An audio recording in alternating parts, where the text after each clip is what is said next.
यापुढील कार्यक्रमाचे सूत्रसंचालन मी त्यांना करण्याची विनंती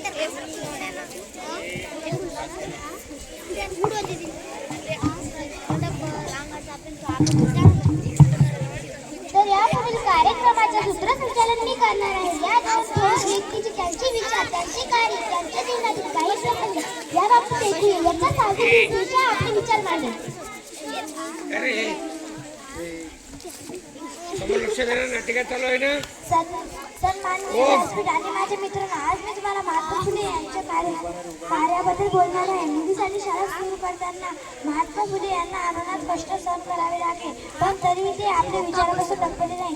त्यांच्या या प्रयत्नामुळे आज स्त्रियांसाठी शिक्षणाचे दरवाजे खुले झाले आहेत आणि स्त्रिया शिक्षित होऊन आपल्या कुटुंबाबरोबर देशाच्या विकासाला हातभार लावत आहेत. अशा या महात्म्याला अभिवादन करून माझे दोन शब्द थांबवत ठेवले.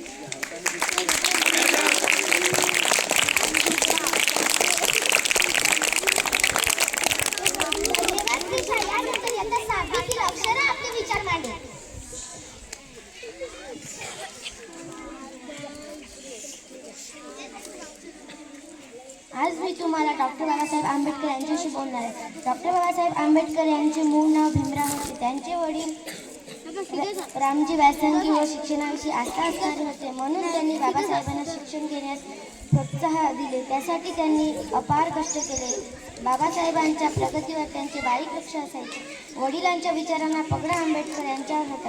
डॉक्टर बाबासाहेब यांचे सर्वात जवळचे मित्र म्हणजे पुस्तक. ते पुस्तकात खूप रमायचे. वाचनामुळेच त्यांना मनन चिंतन करण्याची सवय झाली.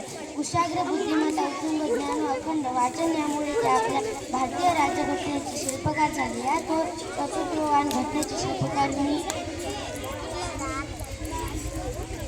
अभिवादन करून थांबते. जय हिंद. धन्यवाद. यानंतर आता साधी गीत मोहिनी आपले विचार मांडले. महात्मा ज्योतिबा फुले यांना आपण महात्मा म्हणतो, कारण त्यांनी समाजासाठी, देशासाठी खूप काही कार्य केलेले आहे. यांनी संसदक साम्राज्याची स्थापना केली, विवाहास प्रोत्साहन दिले, अन्नधान्य काढली, सर्वांनी शिकावे या तळमळीने अधोरात्र झडले. डॉक्टर बाबासाहेब आंबेडकर यांनी अन्नधान्य काढली, वसतिगृह निर्माण केले, विद्यार्थ्यांच्या राहण्याची सोय केली. डॉक्टर बाबासाहेब आंबेडकर यांना भारतीय राज्यघटनेचे शिल्पकार म्हणूनही ओळखले जाते. त्यांनी आपल्याला संदेश दिला की पुस्तकासारखा दुसरा मित्र नाही. हे दोन व्यक्ती आपल्यासाठी दीपसंतक आहे. यांना मी अभिवादन करून माझे दोन शब्द संपविते. जय हिंद. धन्यवाद मोहिनी. आता मार्गदर्शक शिक्षिका अनुश्री उमाळी यांना मंचावर येऊन दोन शब्द बोलण्याची विनंती करते. जो वाकला नव्हता, झुकला नव्हता, अडचणीला रोखला नव्हता, शिक्षणाच्या मार्गावरून तो कधीच हटला नव्हता. या भीमाचा इतिहास म्हणजे धैर्याची जाज्वल कहाणी. यांच्या नावाने उभा राहतो आजही विद्यार्थी स्वाभिमानी.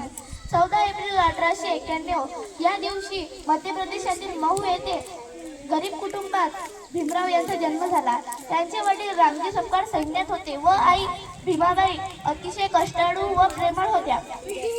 लहानपणापासून बाबासाहेबांनी अपमान, भेदभाव आणि अस्पृश्यता यांना जवळून अनुभवले. शाळेत असताना त्यांना पाण्याच्या गळ्याला हात लावू देत नसत. एकदा त्यांनी पाणी मागितले तर पाणी देणाऱ्यांनी घड्याला स्पर्श न करता वरून पाणी ओतले. बाकडावर बसता येत नसे.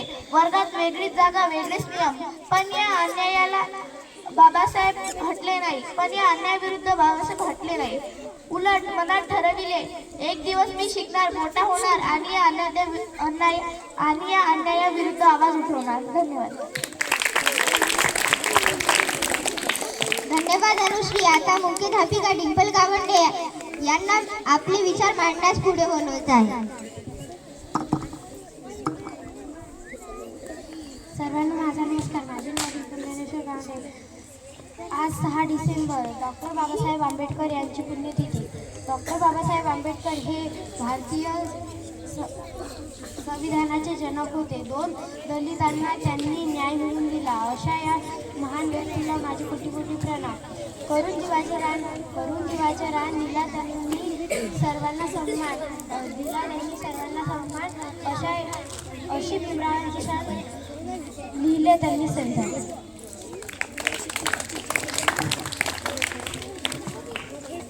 धन्यवाद डिंपल.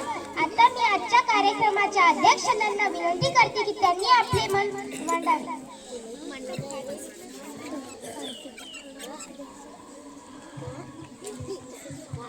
मित्रांनो, मला अध्यक्षपद दिल्याबद्दल सर्वप्रथम मी आपल्याला धन्यवाद देते.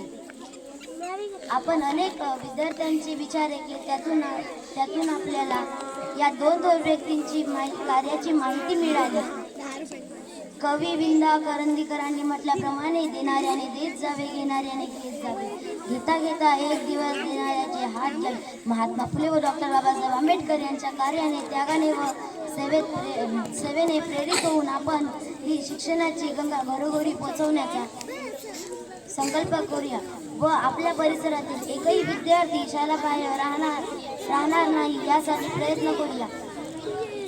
हेच आपल्याकडून त्यांना अभिवादन ठरेल. एवढे विनंती थांबते. जय हिंद. धन्यवाद अर्पिता. आता आभार प्रदर्शन काव्या करेल. आज आमच्या वर्गाच्या बालसभेत सर्व मुख्याध्यापिका सर्व शिक्षक बंधू उपस्थित राहिले, त्यांच्याबद्दल मी त्यांचे आभार मानते. विषय शिक्षक संदीप सर यांनी आम्हाला मोलाचे मार्गदर्शन केले. तसेच हा कार्यक्रम पार पाडण्यासाठी शाळेचे रखवालदार मामा, सेविका मावशीने आम्हाला कामात खूप मदत केली. म्हणूनच आम्ही हा कार्यक्रम सभागृहाची सजावट, मंच व्यवस्था, मुलींची बैठक व्यवस्था करू शकतो. त्यांच्याबद्दल त्यांचेही आभार मानले. आराध्या व तन्वीने अतिशय छान सूत्रसंचालन केले. आराध्या व सिद्धीने व्यासपीठ व्यवस्था केली, प्रकाशने धवने व्यवस्था केली. या सभागृहात तुम्हाला महात्मा फुले व डॉक्टर बाबासाहेब आंबेडकर यांच्या जीवनावरील प्रसंगी चित्रे रेखाटली दिसत आहे. अक्षता व वेदिकाने प्रसंग चिंताने यांनी प्रसंगचित्रे रेखाटली आहेत. त्यांच्यामुळे बालसभेचे वातावरण निर्मितपणे सुरेख झाली. तसेच इतिहास सहावीच्या विनंतीने आभार मानते व कार्यक्रम संपले अशा अध्यक्षांच्या विनंतीने जाहीर करते.